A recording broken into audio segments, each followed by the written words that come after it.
All right, class, good afternoon, evening, morning, or whenever you are watching this. This is your professor, Dr. Jace, and we are back and we are ready for week number 12. Yes, 12 of 7305, which is your foundations course.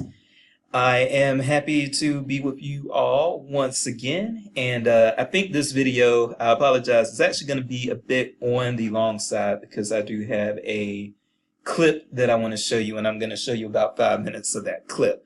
So we're probably looking at a 15-minute video here. Strap yourselves in. Remember, if this was an in-person class, you'd probably be listening to me talk for an hour or an hour and a half on end. So at the end of the day, 15 minutes still isn't that bad. So let's get into it. Let's get with a few of the updates that I wanted to give to the course today.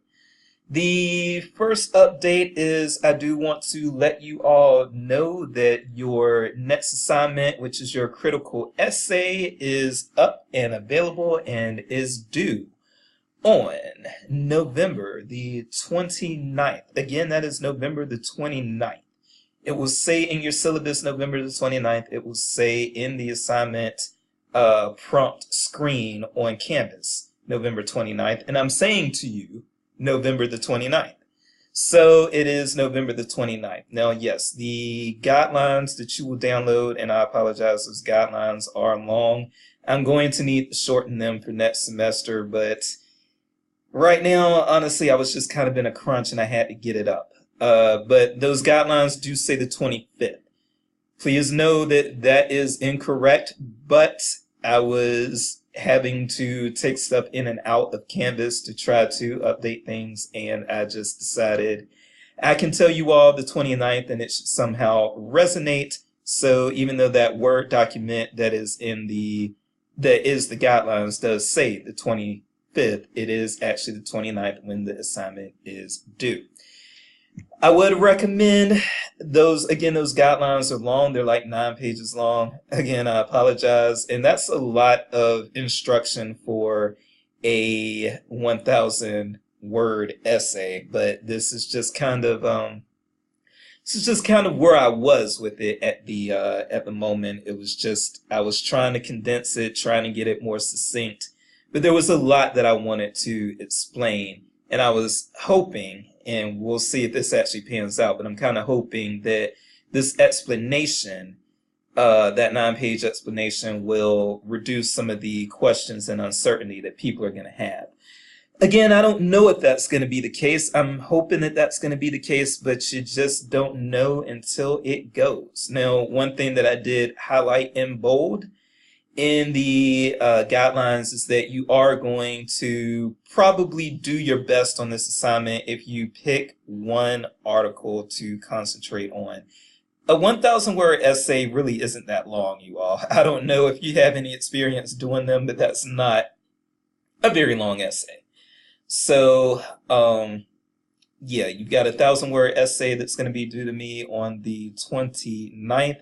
I would suggest you focus it on one particular article. If you have to find a new article, I am actually okay with that. It does not have to be something from your lit review or annotated bibliography.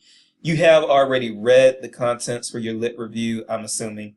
So having said that, you may save yourself some time by using something that you used for your lit review. But again, that's not required. So have it that. I did not pick my nose in case it kind of looked like that. I was wiping my mustache, but it looks a little funny on camera. Okay. Another thing, I have decided that I'm only going to do one more discussion board in this, one more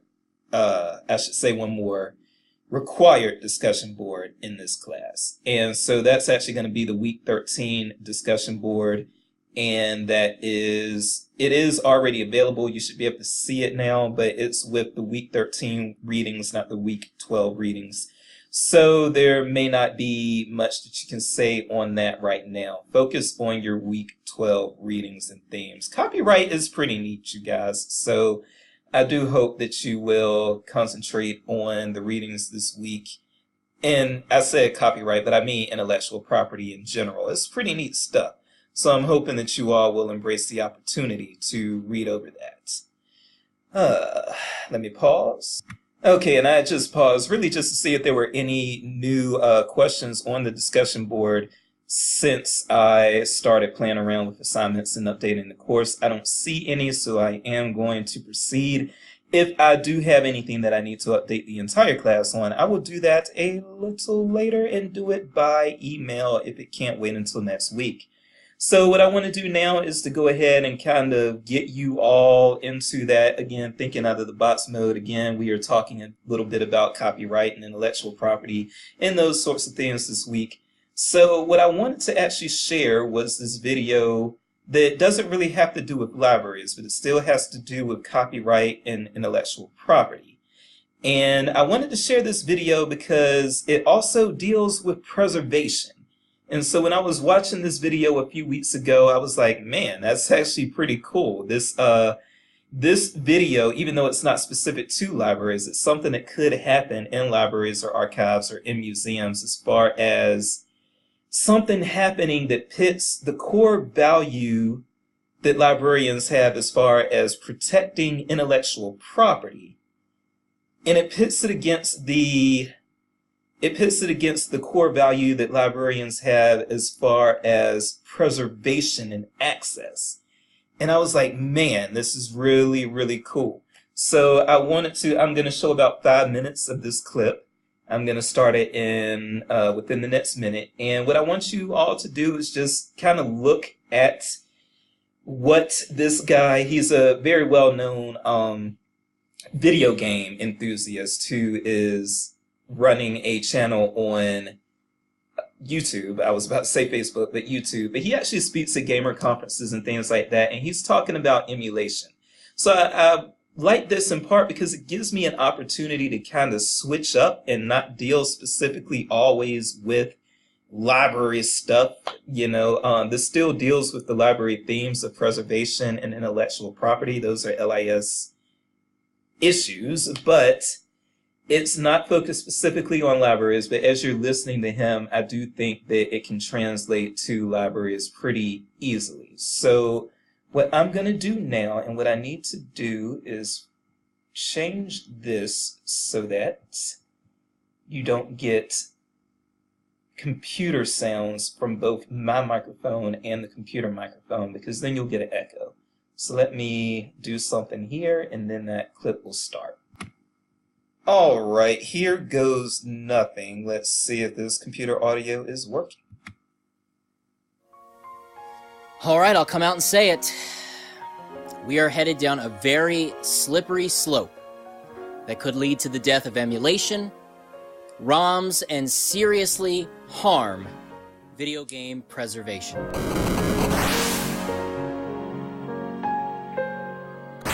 Okay, emulators and ROMs, the ability to download a software program that can emulate an old school video game console and download digitally dumped ROMs of games that you can load into that emulator and experience games you may have never had the chance to play before.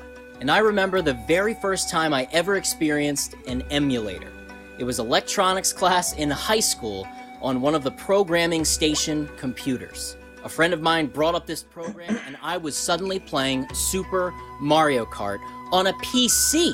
I hadn't experienced that game since I played it all night, all day with my best friend in elementary school.